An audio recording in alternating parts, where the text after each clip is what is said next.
गाजीपुर से एक बड़ी खबर सामने आ रही है। मुख्तार अंसारी से जुड़ी हुई ये बड़ी खबर आप तक पहुंचा रहे हैं, जहां आज सुपुर्द खाक मुख्तार अंसारी को किया जाएगा।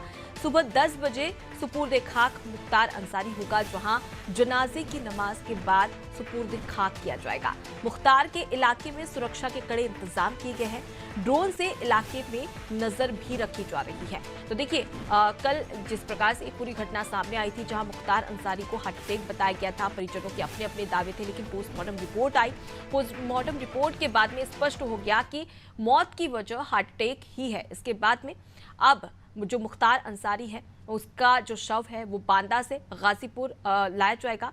गाजीपुर जो कि गृह क्षेत्र कहा जाता है मुख्तार अंसारी का, वहां पर सुपुर्द खाक किया जाएगा, यानी कि कब्र में दफन किया जाएगा मुख्तार अंसारी को। और देखिए, मुख्तार अंसारी की बात कर ली जाए तो इसे डॉन या एक बहुत बड़ा माफिया कह सकते हैं, जो जेल में अपराध करने के साथ ही साथ बाहर तो अपराध करता था, लेकिन जेल में भी उतना ही खौफ इस मुख्तार अंसारी का था। और आज उसे कब्र में दफन कर दिया जाएगा मुख्तार अंसारी को, और इसके तहत तमाम उसके जो समर्थक हैं वो अब गाजीपुर में मौजूद है और लगातार एक के बाद एक सिलसिला लगातार जारी है। लेकिन धारा 144 लागू कर दी गई है। ऐसे में ये कहा जा रहा है कि ज्यादा भीड़ ना हो, अशांति ना फैले, हिंसा की स्थिति ना देखने को मिले। इस वजह से प्रशासन पूरी तरीके से अलर्ट मोड पे है। बांदा से गाजीपुर आने के लिए 7 से 8 घंटे का सफर करना होता है, और इस दौरान रास्ते में भी पुख्ता इंतजाम पुलिस प्रशासन की टीम की ओर से किए गए, ताकि किसी प्रकार की अप्रिय घटना घटित ना हो। इसके साथ ही आपको ये भी बता दें कि 144 धारा लागू होने के बाद में प्रशासन लगातार लोगों से अपील कर रहा है कि शांति व्यवस्था बना के रखे, किसी प्रकार की कोई भी हिंसक घटनाएं ना हो, इसकी भी नजर प्रशासन और पुलिस टीम की ओर से रखी जा रही है।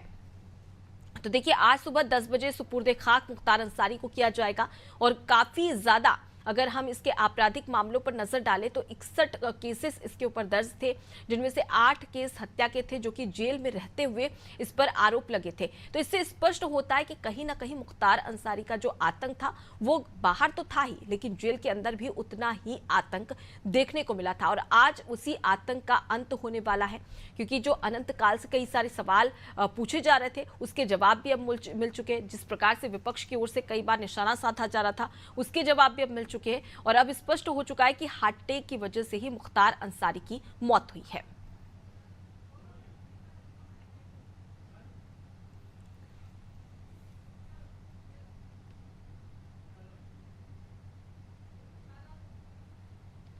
तो आपराधिक राजनीति का एक और किरदार खत्म हो गया। और चलिए इसी खबर पर ज्यादा जानकारी के साथ में रुक कर लेते हैं। गाजीपुर से हमारे साथ में संवाददाता शादाब सिद्दीकी जुड़े हैं। शादाब, फिलहाल अगर देखा जाए तो 10 बजे सुपुर्द खाक मुख्तार अंसारी को किया जाएगा। फिलहाल वहां पर कैसी स्थिति है, कितने लोग आ चुके हैं, पुलिस प्रशासन टीम किस प्रकार से व्यवस्था बना रही है, और कितना समय लगेगा मुख्तार अंसारी के शव को गाजीपुर लाने के लिए? जी बिल्कुल, देखिए अनुपमा, अगर बात की जाए मुख्तार अंसारी की, तो मुख्तार अंसारी का शव यहाँ पर देर रात ले आया गया था। कड़ी सुरक्षा में यहाँ पर मुख्तार अंसारी का शव लाया गया था। हालांकि अभी जो इस टाइम के जो हालात हैं वो सैकड़ों की तादाद में यहाँ पे उनके समर्थक और जो क्षेत्रीय लोग हैं वो यहाँ पे मौजूद हैं। और साथ ही आपको ये भी बता दें कि 10 बजे का टाइम था। अभी फिलहाल कुछ ही वक्त बाकी है जब मुख्तार अंसारी के जनाजे की नमाज होगी। नमाज के बाद उनको दफनाया जाएगा।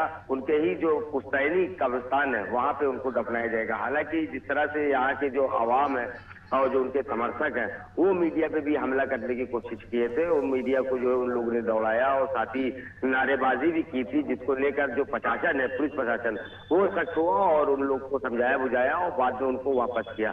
वहीं आपको बता दें कि जिस तरह से जो समर्थक हैं उनपे आक्रोश है, और साथ ही जो मीडिया कर्मी है उनपे वो अपना आक्रोश निकाल रहे हैं। तो ऐसे में जो पुलिस प्रशासन है वो एक्टिव मूड पे आ गया, और जो फोर्स की बात की जाए, फोर्स जो पूरी तरह से लगा दी गई है, बैरिकेडिंग भी लगा दी गई है, जिससे कोई भी ऐसा मामला ना हो सके। और जो लोग हैं उनसे भी अपील की जा रही है कि जिनको उनके घर जाना है घर जाए, बाकी रोडों पे खड़े होते हुए नजर ना आए। जी अनुपमा।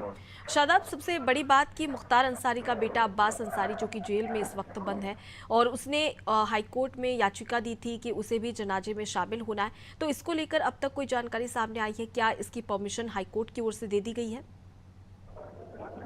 देखिए, अगर अब्बास अंसारी की बात की जाए तो अब्बास अंसारी के जो वकील हैं उन्होंने हाई कोर्ट में पैरोल के लिए